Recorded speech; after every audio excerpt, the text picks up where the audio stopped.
Hello guys, welcome to your 41st Java tutorial, and in this video we're going to be learning about join and isAlive.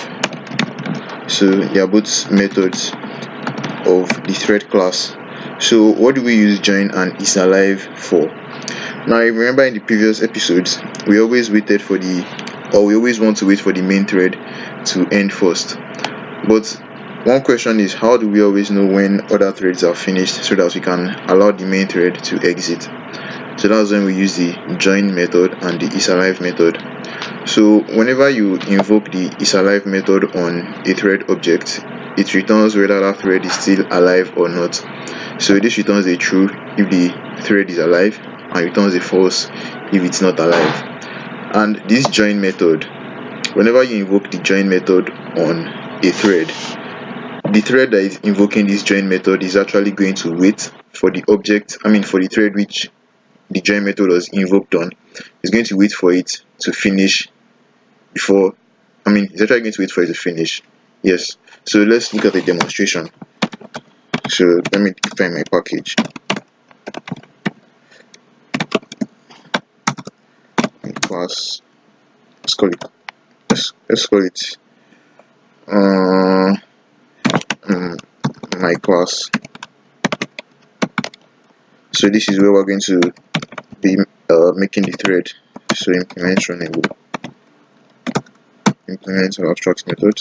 So let's declare a thread object and name. So a constructor which is going to take string name. So this dot name equals to name and t equals to new thread this name. So let's start the thread. So inside our run method, as usual, we'll create a for loop.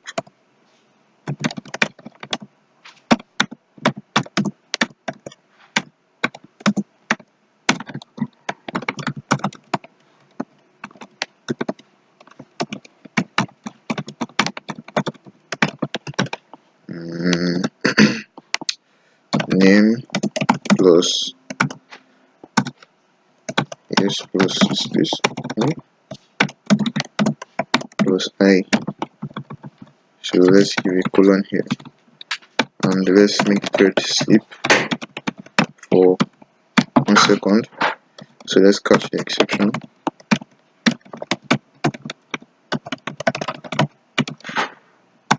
Exception E.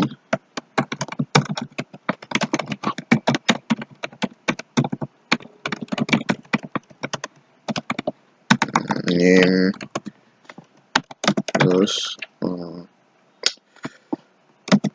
interrupted.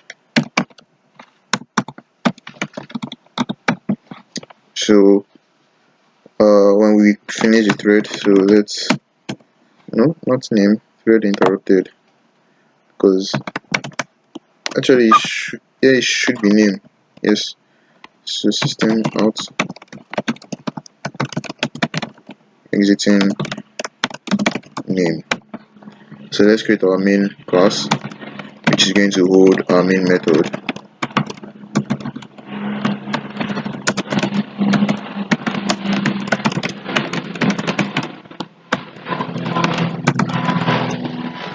So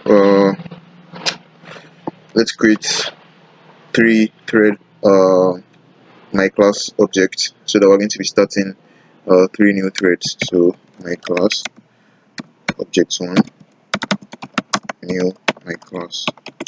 So let's give this one a name of 1 and let's copy and paste.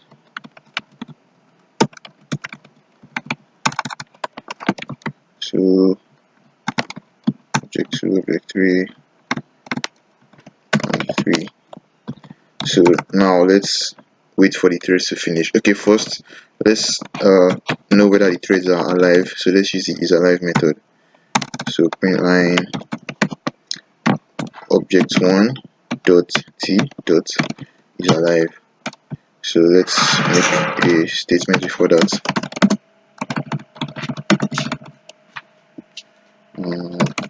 thread 1 is alive. So let's copy and paste this for the remaining 2 threads. Come on.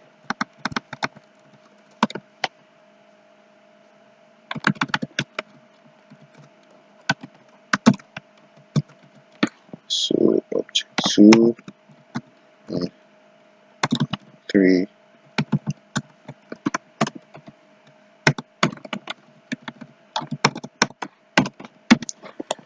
So now let's use the join method.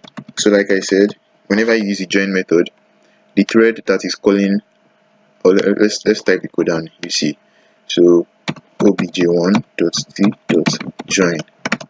So whenever you invoke the join method on a thread object, the thread which is calling this join method, the thread which is English the thread from which this method is being called is going to wait for the calling thread to finish.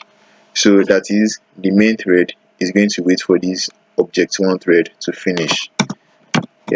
So object2.t.join and object3.t.join.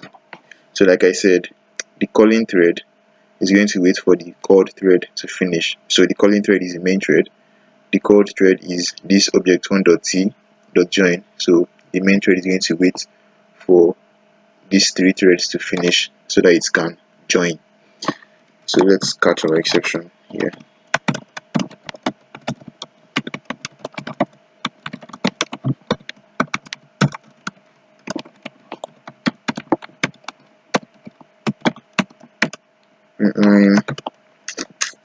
Main thread interrupted.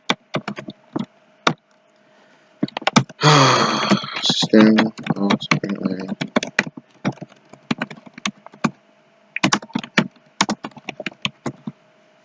So let's call this isAlive methods one more time so that we know whether the threads are really dead or not.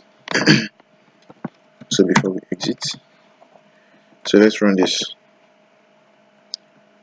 So you can see thread 1 is alive, true, although the order is a little bit messed up. Thread 1 is alive, 2 is alive, 3 is alive. So instead of us, so here when we created this join method, instead of us using the usual thread.sleep for maybe 10,000 milliseconds, now the uncertainty is we don't know if those threads are going to be dead after 10 seconds, and we always want the main thread to finish last. So that's why we're using the join methods. So as you can see, thread 1 is alive, false. So after the join method has been called, the threads are actually dead. So that's it about using the isAlive method and the join method. I'll see you guys in the next episode.